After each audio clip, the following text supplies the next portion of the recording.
श्री गणेशाय नमः। यं ब्रह्म वेदांत विदो वदन्ति परं प्रधानं पुरुषं तथान्ये विश्वोद्गते कारणमीश्वरं वा तस्मै नमो विघ्नविनाशनाय। अखण्डमण्डलाकारं व्याप्तं येन चराचरं तत्पदं दर्शितं येन तस्मै श्रीगुरुवे नमः। ॐ श्वेतवर्णासमुदिष्ठा कोशे अवसना तथा श्वेतैर्विलेपनैर्पुष्पैरलङ्कारे च भूषिता आदित्यमण्डलस्था च ब्रह्मलोकगताथवाक्षसूत्रधरां देवी कमण्डलों धरां तथा। नमो गुरुभ्यो गुरुपादुकाभ्यो नमो परेभ्यो परपादुकाभ्यो आचार्य सिद्धेश्वर पादुकाभ्यो नमोस्तु लक्ष्मी पतिपादुकाभ्यो। जय जय श्री राधारमण जय जय नवल किशोर जय गोपी चित चोर प्रभु जय जय माखन चोर। श्री गणेशाय नमः। श्री सद्गुरुदेवाय नमः। जयंती मंगला काली भद्रकाली कपालिनी दुर्गा क्षमा शिवा धात्री स्वाहा स्वदा नमोस्तुते भगवती कुलदेव्यै नमः। अम्बा शाम्भवी चंद्रमौलिरमणा वर्णा उमा पार्वती काली हेमवती शिवा त्रिनयनी कात्यायनी भैरवी गायत्री नवयौवना शुभकरी साम्राज्य लक्ष्मी प्रदा चिंदरूपी परदेवता भगवती श्रीराजराजेश्वरी भगवती राजराजेश्वर्यै नमः। माँ ललिताम्बायै नमः। पीताम्बरायै नमः। पराजितायै नमः। श्री सद्गुरु देवताभ्यो नमः। आप सभी मेरे फेसबुक मित्र, मेरे जो फेसबुक फॉलोवर है, माँ ललिताम्बा ज्योतिष सेवा कुंज के जो फेसबुक फॉलोवर है पेज के, उन सभी को राधे कृष्णा, जय श्री श्याम। कैसे हो आप सब? आशा करता हूँ आप सभी अच्छे हो। भगवान आपको शुभ आशीर्वाद प्रदान करे। आप अपनी जिंदगी की रफ्तार में बहुत ही अच्छी तरीके से आगे बढ़े। शुभ आशीर्वाद सभी को। जय श्री राधे, जय श्री कृष्णा। मेरे जो भाई मुझे लाइव सुन रहे हैं उन सभी को राधे कृष्णा, राधे श्याम, जय श्री श्याम। बोलिए सद्गुरुदेव भगवान की जय हो। आज जो मैं लाइव विषय लेके आया हूँ कुंडली का, वो बहुत ही अच्छा, जो हमने पिछले वीडियो में अधूरा छोड़ दिया था, उस पर आज हम प्राय सभी चर्चा करेंगे। कुंडली में चतुर्थ भाव तक हमने जो फलादेश किया, आप सभी लोगों ने बहुत सारा है जो स्नेह आभार मुझे व्यक्त किया। सभी लोगों को बहुत बहुत धन्यवाद। आप सभी मेरी जो वीडियो को अच्छे ध्यान से सुनते हो, उन सभी को राधे कृष्णा। मैं आप सभी से, जो भाई मुझे ज्योतिष की जानकारी रखने वाले हैं और जो मुझे श्रवण कर रहे हैं, मुझे कहते हैं कि महाराज जी हमें ज्योतिष की आपसे चर्चा करनी है, ज्योतिष आपसे सीखनी है, पढ़नी है। मैं उनको कहूँगा कि आप मेरी वीडियो को अच्छे से रीडिंग करें, अच्छे से उसे पढ़े, ध्यान पूर्वक उसे सुने, मैं ज्योतिष की वही जानकारी यहाँ वीडियो पे जो से आप लोगों के साथ शेयर करता हूँ, सभी लोगों के साथ, जो वास्तव में शास्त्र सम्मत है। बिना व्यर्थ की बातें आपको बताए, आपको मात्र कुंडली के वही विषय में यहाँ पर चर्चा करता हूँ जिनको आप सुने और कुंडली में उसका फलादेश है जो सुगम आपके हो, कुंडली का फलादेश अच्छे से आप कर सके। सभी मित्रों से मैं पुनः कहूँगा कि आप सभी यथाशीघ्र लाइव जुड़िए और मेरी वीडियो को ध्यानपूर्वक सुने। श्री गणेशाय नमः। कुंडली के हम चतुर्थ भाव तक, 4 भाव तक हमने कुंडली का फलादेश किया था। अब हम आगे 5वें भाव में जो कुंडली को फलादेश करते हैं। कुंडली का जो पंचम भाव होता है उसमें है जो बैठा हुआ जो ग्रह होता है उसे हम पंचमेश भी कहते हैं। जो राशि उसमें बैठी हुई है उस राशि का जो स्वामी होता है उसे हम पंचमेश कहते हैं। इस स्थान को हम विद्या और संतान के नाम से विशेष फलित करते हैं। कुंडली के पंचम स्थान को हम विद्या, हम हमारी जिंदगी में कितनी विद्या प्राप्त करेंगे, कैसी हमारे संतान होगी, अल्पायु होगी, दीर्घायु होगी, कितना है जो उसमें संस्कार होंगे, कितनी संतान हमें प्राप्त होगी, यह सब हम कुंडली के 5वें भाव से फलित करते हैं। कुंडली के 5वें भाव में अगर मंगल और शुक्र की दृष्टि हो तो संतान का सुख थोड़ा कम होता है। अगर कुंडली के 5वें भाव पर मंगल और अगर शुक्र की दृष्टि रहती है तो संतान सुख में थोड़ी कमी रहती है। और मैं आपको बात बताऊं, अगर जो हमारी कुंडली का 5वां भाव है उसका स्वामी अगर चंद्रमा हो या चंद्रमा पंचम स्थान में विराजमान हो तो कुंडली के आधार पर हमको जो पहली संतान होती है वो कन्या के रूप में हमें प्राप्त होती है। और आपको बात बताऊं, जिस वर्ष में जन्म लग्न से त्रिकोण में 9-5 में शनि हो और गुरु पंचम हो तो उस वर्ष में हमें गर्भ रहता है। स्त्रियों के लिए यह विशेष है कि है जो जिस वर्ष में जन्म लग्न से त्रिकोण में 9-5वें स्थान में शनि हो अथवा गुरु हो तो उस वर्ष में हमें गर्भाधारण होता है, गर्भ रहता है। जिसके पंचम स्थान पर या एकादश भाव में राहु, शनि, मंगल हो तो उसे थोड़ा सा है जो संतान प्रतिबंधक योग होता है, संतान की समस्या होती है। यथाशीघ्र अपने पंचमेश एकादश में अगर आपके राहु, शनि, मंगल है तो उनका उपचार करें। आगे मैं आपको बात बताऊं, अगर मंगल 5, 7, 9, 11वें स्थान पर हो या चौथे रहे तो वो गर्भ नष्ट होता है। मंगल अगर आपके 5वें स्थान पे विराजमान है, पंचम स्थान पर दृष्टि है तो वो थोड़ा सा है जो आपको दिक्कत करता है, आपके गर्भ को नष्ट करता है। गुरु से पंचमेश, अगर जो गुरु से जो पंचमेश है वो अगर 6, 8, 12 में विराजमान हो तो संतान सुख का अभाव रहता है। बात करते हैं हम षष्ठम स्थान की, षष्ठम भाव की, जहां से हम विशेष है जो अपने शत्रु का विश्लेषण करते हैं, रोग का या ननियाल पक्ष का विश्लेषण करते हैं। अगर शुक्र 6ठे भाव में विराजमान हो तो हमें हमेशा कमर का दर्द बिल्कुल बना रहेगा।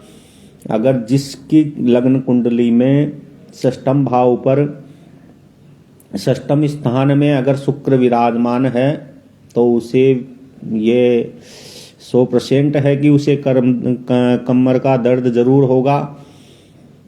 षष्ठेश अगर लगन में हो या 8वें स्थान पर या 12वें स्थान में अगर अपना षष्ठमेश विराजमान है तो वो व्यक्ति शत्रुनाशक होता है, उसे कभी भी शत्रु परेशान नहीं करते हैं। अगर आपके 6वें स्थान का मालिक लगन में विराजमान है, 6ठे स्थान पर, 8वें स्थान पर और 12वें स्थान पर अगर विराजमान है, तो आप ये 100% है कि आप शत्रुनाशक होंगे। और वहीं पे अगर षष्ठमेश 8वें 12वें स्थान पर विराजमान होगा तो आप शत्रुनाशक होंगे। अगर षष्ठमेश द्वितीय स्थान पर या 10वें भाव में, चतुर्थ भाव में अगर आपका षष्ठमेश है, तो शत्रु आपको बहुत परेशान करेगा। 6ठे स्थान पर अगर अपने षष्ठम भाव पर शनि की या मंगल की दृष्टि हो, तो वो भी शत्रुनाशक होता है, उसे भी है जो शत्रु परेशान नहीं करते।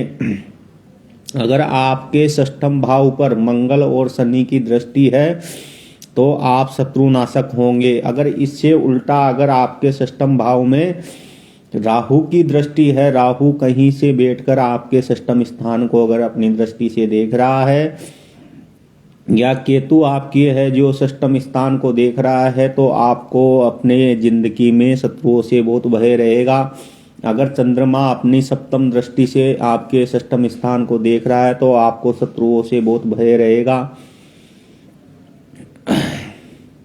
और आपको बात बताऊं, यदि सूर्य और शुक्र का योग आपके षष्ठम स्थान पे बन रहा है, सूर्य और शुक्र एक साथ में आपके षष्ठम स्थान में विराजमान है, तो आपके है जो गुप्तांग में, मूत्राशय में, गुप्तांग में कोई ना कोई प्रॉब्लम होगी। अगर वहां पर गुरु अशुभ अवस्था में आपके विराजमान है, तो आपको उदर की पीड़ा हो सकती है, लीवर की पीड़ा हो सकती है। और अगर आपके षष्ठम स्थान पर अगर चंद्रमा नीच राशि का बैठा हुआ है, अशुभ अवस्था में बैठा हुआ है, तो फिर आपको जल से भय हो सकता है। जल से आप दूर रहे, आपको जलाघात हो सकता है, जल से भय हो सकता है। अगर आपके षष्ठम स्थान पर राहु या केतु विराजमान है, तो आपको विशेष है जो सर्प भय हो सकता है। सर्प से आप दूर रहे, कभी भी सर्प से है जो खिलवाड़ ना करें, आपको सर्प भय हमेशा रहेगा। कुंडली में बात करते हैं 7वें स्थान की। कुंडली में जो 7वां स्थान है, उसको हम अपने जो गृहस्थी जीवन के, अपने हैं जो पत्नी के लिए, जो वाइफ के लिए हस्बैंड, हस्बैंड के लिए वाइफ, जीवन साथी के लिए भी देखते हैं। कृषि और व्यापार के लिए भी हम सप्तम स्थान को, चूंकि व्यापार के लिए 10वें स्थान को भी माना गया है, पर कुछ हम फलादेश व्यापार का सप्तम स्थान से भी करते हैं। कृषि के बारे में हम सप्तम स्थान से जानते हैं, अपने जीवन साथी के बारे में हम सप्तम स्थान से जानते हैं। जो मेरी वीडियो को लाइव देख रहे हैं, उनका बहुत बहुत धन्यवाद। आप यथाशीघ्र मेरी वीडियो से जुड़िए। आपको कुंडली विश्लेषण की जो एक है जो विशेष जानकारी है, मैं ज़्यादा से ज़्यादा आप लोगों के बीच में शेयर कर रहा हूँ। मेरे पास समय नहीं रहते हुए भी मैं आप लोगों के लिए वीडियो बनाता हूँ। इसे आप ज़्यादा से ज़्यादा देखें, ज़्यादा से ज़्यादा श्रवण करें और ज़्यादा से ज़्यादा है जो रीडिंग करें और कुंडली का विश्लेषण करें। कुंडली में हम 7वें स्थान की बात करें तो सप्तम स्थान में, अगर आपके कुंडली में सप्तम स्थान में गुरु और शुक्र हो, अगर आपके सप्तम स्थान में गुरु विराजमान हो या फिर शुक्र विराजमान हो, तो आपका जो जीवन साथी होता है वो बहुत ही विद्वान होता है, बहुत अच्छी नॉलेज वाला होता है, बहुत अच्छी जानकारी वाला होता है। सभी विषयों में उसकी अच्छी जानकारी होती है। अगर शुक्र से और जो आपके अगर कुंडली में सप्तम स्थान पर शुक्र विराजमान हो, तो शुक्र से आप अधर्मोपार्जित द्रव्य इकट्ठा करते हो, जिसे हम बोलते हैं 2 नंबर का पैसा। यह बहुत ही आपके पास आता है। अगर आपकी कुंडली में सप्तम स्थान पर अगर शुक्र विराजमान है तो आप जो अधर्मोपार्जित द्रव्य है जो इकट्ठा करोगे। यदि अगर आपकी कुंडली में शनि अगर सप्तम स्थान पर विराजमान है तो आप खुद और स्वयं भी रोगी रहोगे, हमेशा आपको रोग सताता रहेगा। आपके जो जीवन साथी है उसको भी है जो रोग कष्ट सताता रहेगा। आप अर्श आदि से परेशान रहोगे। अगर कुंडली में आपके सप्तम स्थान पर शनि विराजमान है तो आपके पथरी की समस्या भी हो सकती है। ध्यान दें, अगर आपकी कुंडली में अगर सप्तम स्थान पर शनि विराजमान है तो आपको पथरी की समस्या भी उत्पन्न हो सकती है। अगर आपकी कुंडली में सप्तम स्थान पर राहु बैठा हुआ है या केतु बैठा हुआ है तो आपके द्विविवाह के योग बनते हैं। अगर आपकी कुंडली में राहु बैठा हुआ है या केतु बैठा हुआ है तो आप दोनों जो आपके है जो द्विविवाह के दो विवाह के योग बनते हैं। आपके पहले जीवन साथी का या तो है जो मृत्यु को प्राप्त हो जाना या फिर उसके साथ तलाक जैसी स्थिति आपकी बनना, ऐसा योग आपका बनता है। अगर आपकी कुंडली में सप्तम स्थान पर अगर सूर्य विराजमान है तो वो है जो बहुत ही कष्टदायी होता है, बहुत ही हमको कष्ट प्रदान करता है।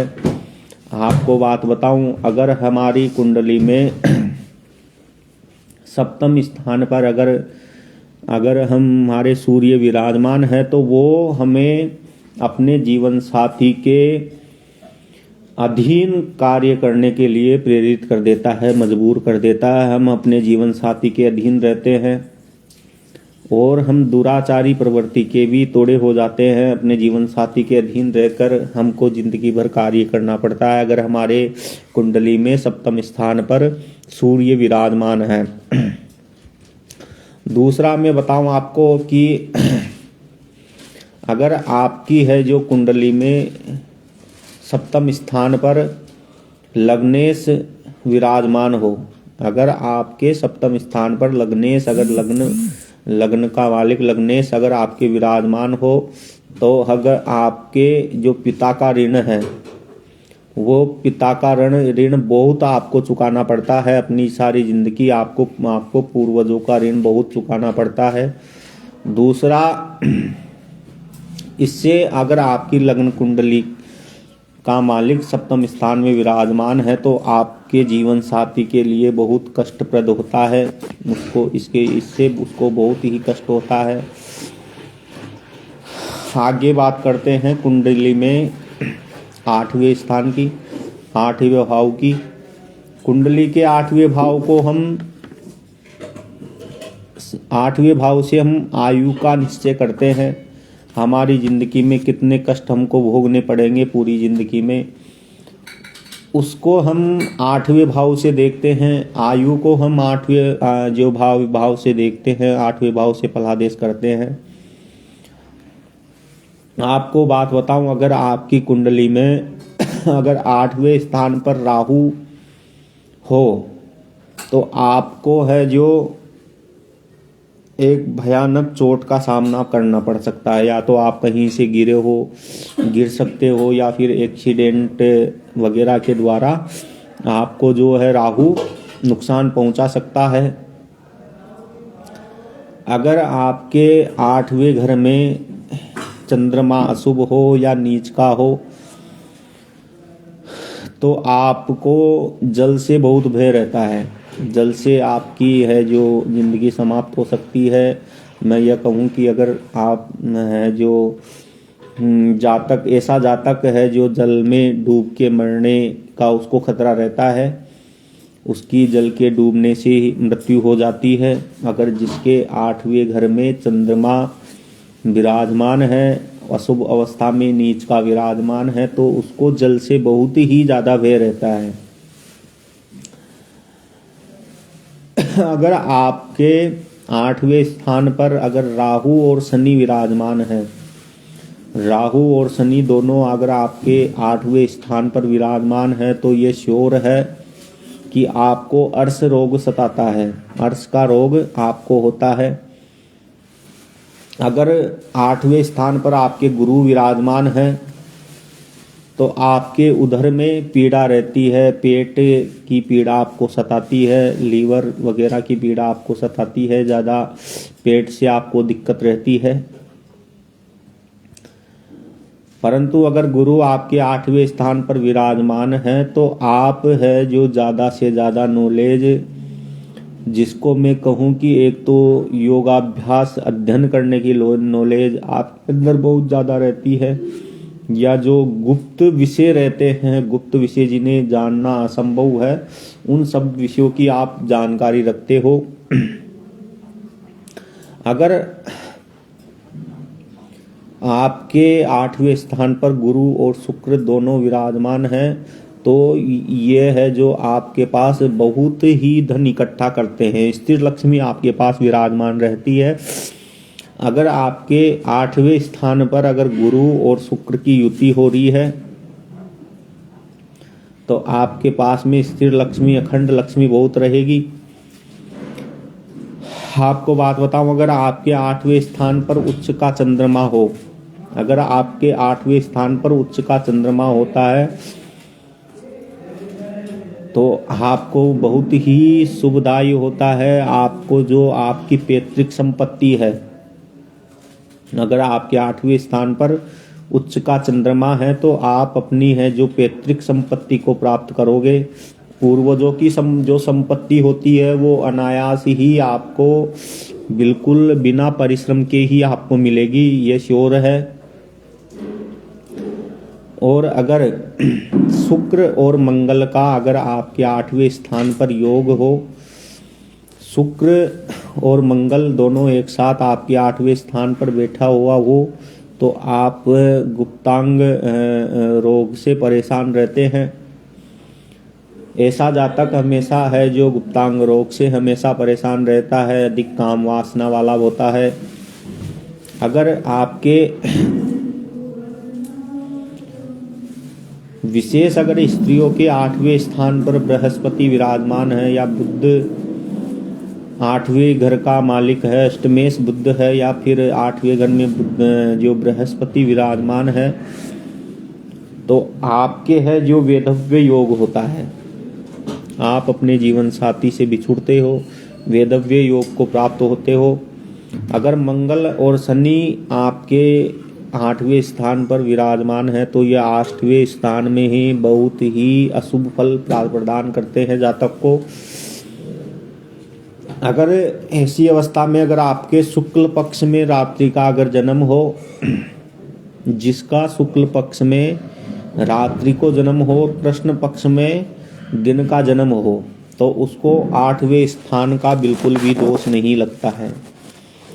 जिस जातक का शुक्ल पक्ष में रात्रि में जन्म हो, शुक्ल पक्ष की रात्रि में और कृष्ण पक्ष के दिन में जिसका जन्म हो, मतलब उल्टा, शुक्ल पक्ष की रात्रि में और कृष्ण पक्ष के दिन में जिसका जन्म हुआ हो, उसको अष्टमेश बिल्कुल भी परेशान नहीं करता है। और अगर आपके चंद्रमा इसमें विशेष ही अशुभ फल प्रदान करता है। चंद्रमा अगर आपके अष्टम स्थान में विराजमान है या फिर अशुभ विराजमान है अशुभ अवस्था में, तो चंद्रमा आपको इसमें दीर्घायु बनाता है, जल से आपको भय रहता है। अगर राहु आपका अष्टम स्थान में अशुभ अवस्था में विराजमान है तो आपको सर्प भय, पितृदोष बाधा आपको मिलती है। सूर्य और राहु अगर आपके 8वें स्थान में विराजमान हो तो आपके बहुत ही कष्टदायी पितृदोष होता है। हम बात करें नवम स्थान की, नवम स्थान को हम एक धर्म का स्थान भी कहते हैं, धर्मेश जिसे बोलते हैं हम, या फिर है धर्मेश उसको बोल दे, या फिर हम उसका संज्ञा प्रदान करते हैं भाग्येश की, कि हम हमारी जिंदगी में कितना हमारा भाग्य उज्जवल होगा, कितना है जो कष्टदायी भाग्य हमारा होगा, कितना हम हमारी जिंदगी में धर्म कर्म करेंगे, कितना आगे बढ़ेंगे। अगर जिसका मैं इस भाव का आपको विशेष फल उपाय बता दूं, इस भाव को मैं जो इसको फलित करने से पहले इसका उपाय आपको बहुत अच्छा एक शानदार सुंदर उपाय आपको बता रहा हूँ। अगर आपका भाग्य उज्जवल नहीं हो रहा है तो आप गौ माता की शरण में जाए, गौ माता के चरणों का आश्रय ले। गावो विश्वस्य मातरः। अगर आपका भाग्य नहीं चमक रहा है तो आप गौ माता की शरण में जाए, गौ माता की रोजाना सेवा करे, गाय को हरा चारा डाले, अपने हाथ दाहिने राइट हैंड है, जातक अगर पुरुष हो तो अपने राइट हैंड से, अगर स्त्री हो तो लेफ्ट हैंड से, अपने हाथों में गुड़ लेके गाय को खिलाए, चने की दाल लेके गाय को खिलाए, गुड़ खिलाए, है जो हरी सब्जी खिलाए, हरी घास अच्छी घास खिलाए, गौ को चारा डाले, गौ की सेवा करे, ज़्यादा से ज़्यादा गौ सेवा करे। अगर मैं आपको विश्वास देता हूँ, अगर आपकी कुंडली में अगर कोई सा भी ग्रह अगर आपको परेशान कर रहा है तो आप ज़्यादा से ज़्यादा गौ सेवा करें।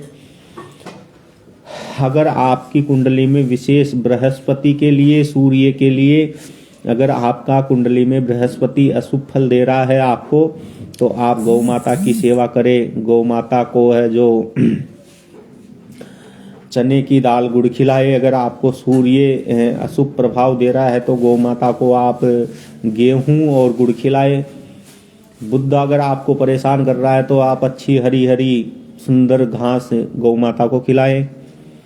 बात करते हैं भाग्य स्थान की। अगर आपके भाग्य स्थान में मंगल, राहु, अगर केतु विराजमान है, आपके भाग्य से 90 भाव में अगर मंगल, राहु, केतु विराजमान है तो आप इन तीनों के अलावा, मंगल, राहु, केतु के अलावा मैं आपको बता दूं कि 90 स्थान पर भाग्य में सभी ग्रह शुभ फल प्रदान करते हैं, मंगल, राहु और केतु को छोड़ के। ये तीनों ही बहुत ही कष्टदायी हमारे लिए होते हैं। अगर हमारे भाग्य स्थान पर मंगल विराजमान है, राहु विराजमान है, केतु विराजमान है, तो ये हमारे भाग्य को क्षीण करते हैं। भाग्य पर, हमारे भाग्य पर, फ्यूचर पर स्टॉप जैसी अवस्थाएं बना देते हैं। हमारी जिंदगी के जो फ्यूचर है हमारा, उस पर स्टॉप लगा देते हैं, भाग्य को बिल्कुल क्षीण कर देते हैं। सूर्य, मंगल, गुरु, शुक्र अगर यहाँ पर उच्च का हो तो हमें एक राजयोग जैसी हमारी जिंदगी में व्यवस्था बनती है। हम राजयोग जैसी हमारी जिंदगी में व्यवस्था बनती है। राजाशाही हमारा रहन सहन होता है। अगर आपके भाग्य स्थान पर उच्च का सूर्य हो, उच्च का मंगल हो, उच्च का गुरु हो, उच्च का शुक्र हो, अगर आपके भाग्य स्थान में ये चारों ग्रह उच्च के हो तो आपकी राजाशाही व्यवस्था होगी। फिर अगर ये कहीं पर भी कुंडली में बैठकर आपके भाग्य स्थान को अगर उच्च के हैं और कहीं पर भी बैठे हुए हैं, आपके भाग्य स्थान को देख रहे हैं, तो आपकी कुंडली में प्रबल राजयोग बनता है। बिल्कुल देखिए, राजयोग का मतलब ये नहीं कि आपकी सरकारी नौकरी लग जाए या कोई अच्छे पद पर आप विराजमान हो। राजयोग का मतलब होता है कि राजाओं जैसी जिंदगी। कई बार ऐसा होता है, महाराज जी हमारी कुंडली में तो बहुत अच्छा राजयोग है, फिर हमारी सरकारी नौकरी क्यों नहीं लगी। हम कहते हैं भले आदमी हैं जो राजयोग का मतलब जो होता है उसको आप समझे। राजयोग का मतलब ये नहीं होता कि हम एक सरकारी नौकर बने या अच्छे पद पर विराजमान हो। राजयोग का मतलब होता है हमारी जो जिंदगी है, हमारा फ्यूचर है, वो बिल्कुल राजाशाही निकलेगा। इसमें कोई भी मीन मेक नहीं है। अगर हम 10वें भाव की बात करें, 10वें भाव में अगर केतु के सिवाय, केतु को छोड़कर अगर 10वें भाव में केतु के सिवाय सभी ग्रह अगर शुभ अवस्था में बैठे हुए हैं तो सभी श्रेष्ठ है। यहाँ तक भी राहु भी हमको शुभ फल 10वें भाव से प्राप्त करवाता है। अगर केतु 10वें स्थान में विराजमान है और अगर किसी ग्रह के साथ विराजमान है तो वो उस ग्रह के फल को नष्ट कर देगा। अगर केतु अकेला 10वें स्थान में विराजमान है तो वो 10वें से जो हमारा है उसके फल को नष्ट कर देगा, उस फल से हमको हमेशा जिंदगी भर वंचित रखेगा। आपको बात बताऊं, अगर राहु अगर किसी स्त्री के राहु अगर 10वें स्थान में विराजमान है तो वो बहुत ही अशुभ है। उसका जल्दी से जल्दी उपचार करें, वो हर परिस्थिति में आपको कष्ट ही देगा। अगर आपकी कोई कष्टदायी परिस्थिति है तो हर परिस्थिति में आपको है जो वो कष्ट ही देने वाला है। शुभ फल आपको कभी भी स्त्री के लिए राहु है जो बिल्कुल भी शुभ नहीं है। 10वें स्थान में सूर्य मंगल और गुरु, सूर्य मंगल गुरु और शुक्र, ये है जो 10वें स्थान में बहुत ही शुभ फल प्रदान करते हैं। अगर बस शर्त है कि ये शुभ अवस्था के नहीं हो। आगे बात करते हैं हम एकादश भाव की। एकादश भाव में अगर 11वें भाव में प्राय हैं जो ऐसे देखा जाए तो 11वें भाव को हम लाभ स्थान कह सकते हैं। लाभ स्थान में लाभेश में प्राय सभी ग्रह शुभ फल प्रदान करते हैं। अगर वहां पर कई ग्रहों की युति से अगर अशुभ योग नहीं बन रहा है तो हमको हर ग्रह शुभ वहाँ पे शुभ होता है, शुभ फल प्रदान करेगा।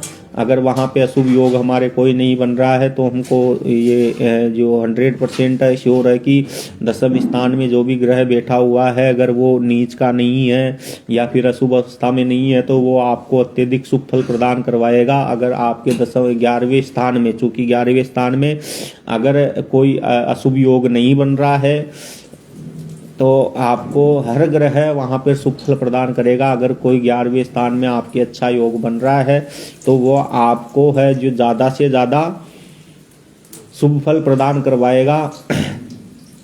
आपको बात बताऊं, अगर 11वें स्थान में मंगल और सूर्य अगर उच्च का हो, मंगल सूर्य या गुरु तीनों ग्रह अगर आपके 11वें स्थान में उच्च के हैं तो आपको जमीन जायदाद से, मकान से, पैसे से, गाड़ी बंगला सब कुछ है, यह सब अनायास ही आपको मिल जाता है। बिना परिश्रम के ही आपके पास ये सारी संपत्ति हो जाती है। अगर आपके 11वें स्थान में अगर सूर्य मंगल गुरु शुक्र अगर उच्च का है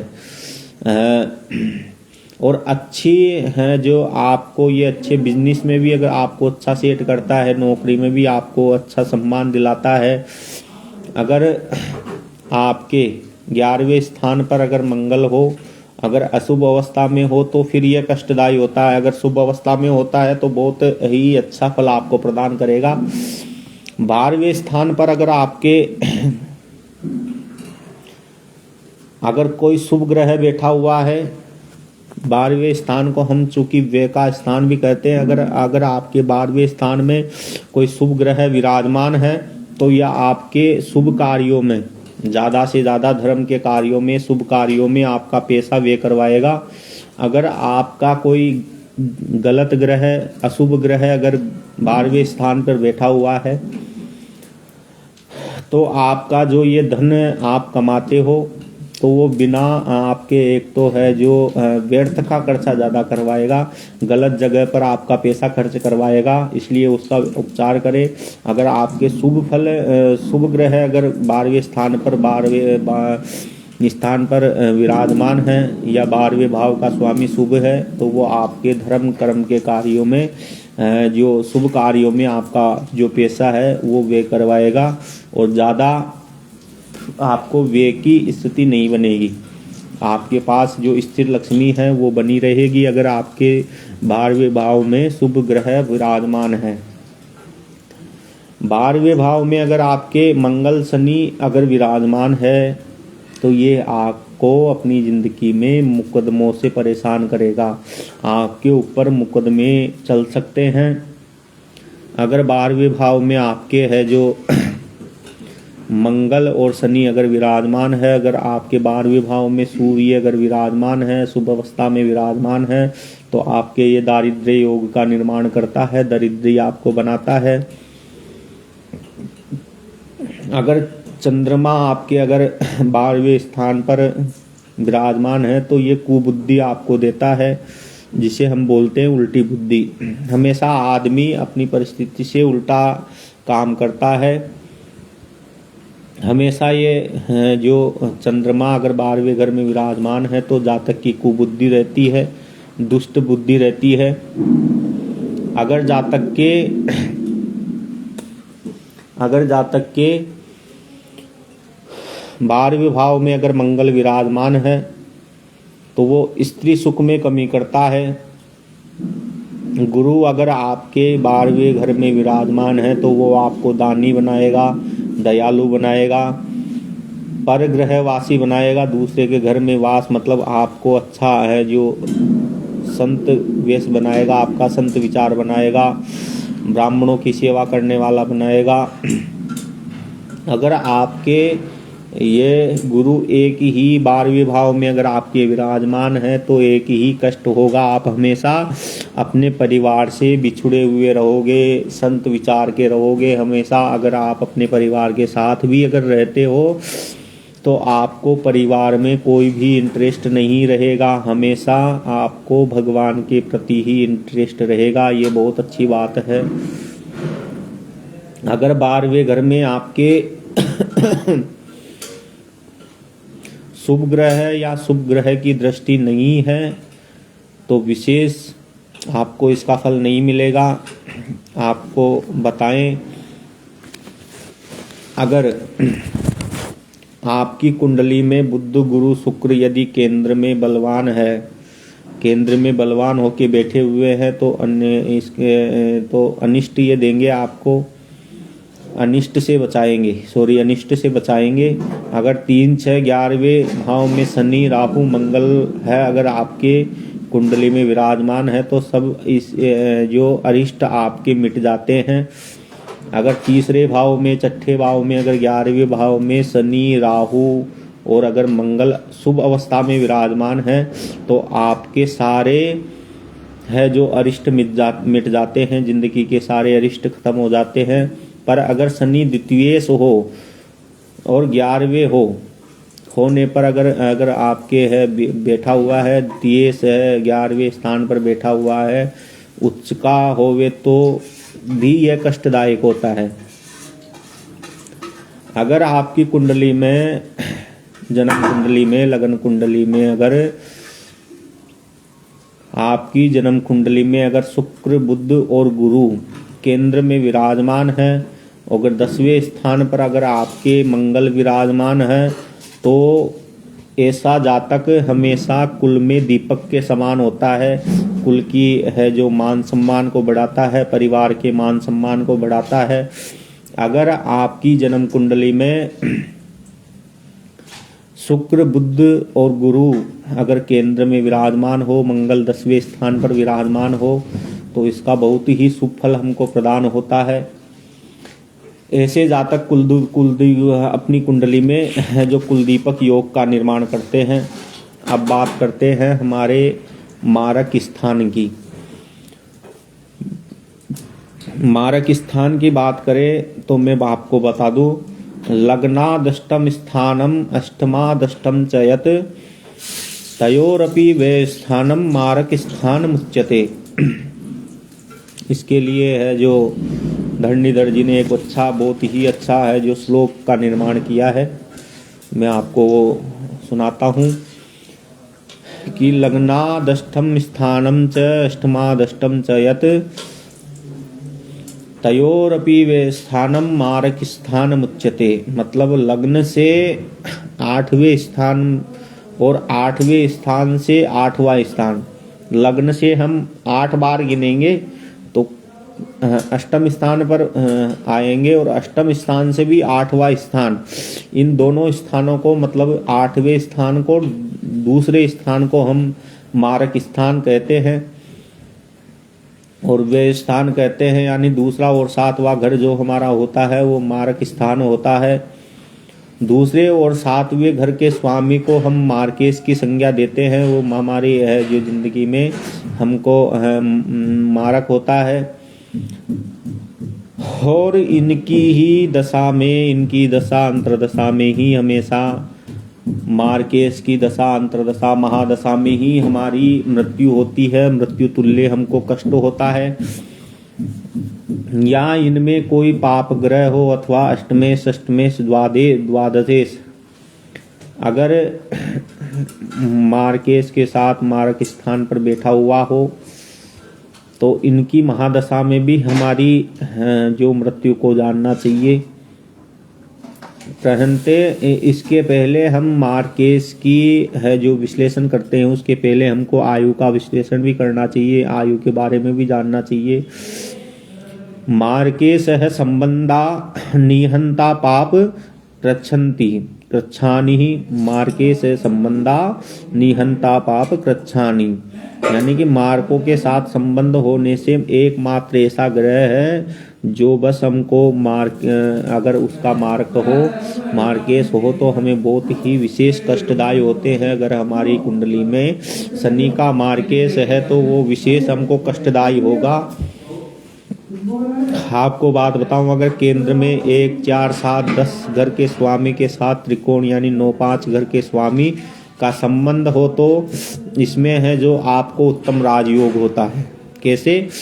अगर आपके पहले भाव का स्वामी, चौथे भाव का स्वामी, 7वें भाव का स्वामी, 10वें भाव का स्वामी अगर 9 और 5 9वें भाव के स्वामी के साथ, 5वें भाव के स्वामी के साथ अगर संबंध रखता है तो आपको उत्तम राजयोग होता है। उत्तम राजयोग कौन सा होता है मैं बताऊं कैसे कैसे होता है। अगर इन दोनों है जो स्थानों में आपसी संबंध हो, परस्पर स्थान में रहना, यानी कि अगर 1, 4, 7, 10वें स्थान का मालिक 9 और 5वें घर में बैठा है और 9, 5वें घर का मालिक 9वें भाव का मालिक 9, 5वें घर का मालिक अगर 1, 4, 7, 10वें भाव में बैठा हुआ है तो आपको उत्तम राजयोग होता है। अगर ये समान दृष्टि रखते हैं, दोनों पूर्ण दृष्टि से एक दूसरे को देखते हैं इनके स्वामी, तो भी हमको उत्तम राजयोग की प्राप्ति होती है।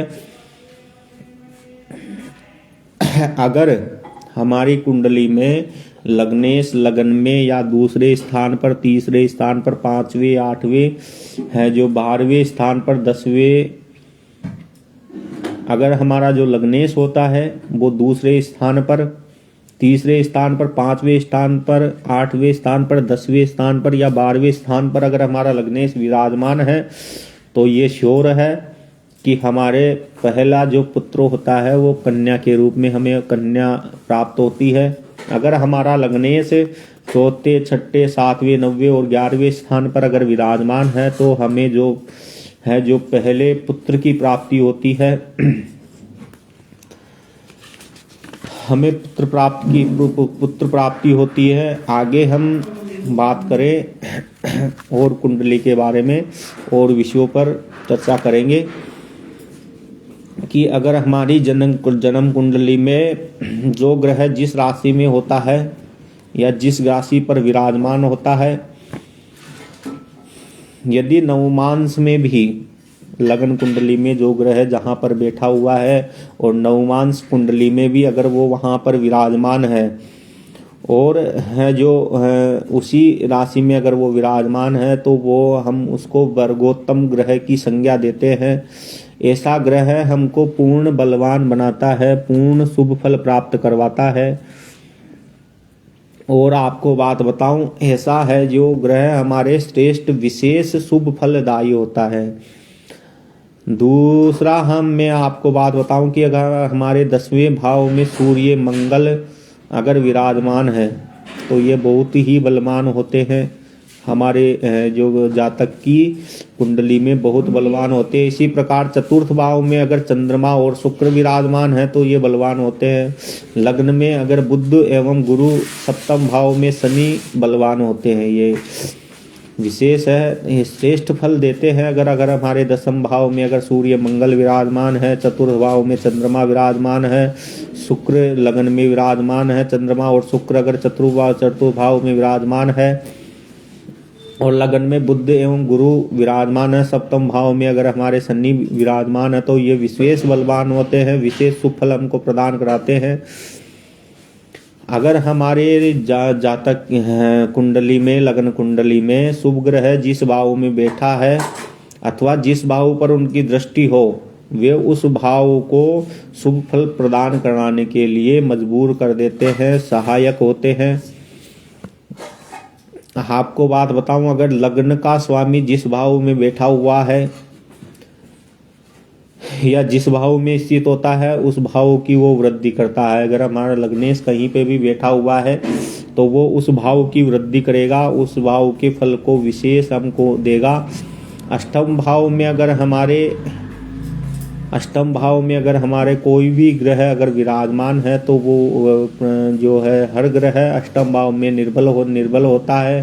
परंतु अगर सूर्य और चंद्रमा अगर अष्टम भाव में हमारे विराजमान है तो ये दोनों निर्बल नहीं होते। ये अपनी मति के अनुसार स्वयं अपनी शुभता के अनुसार फल देते हैं।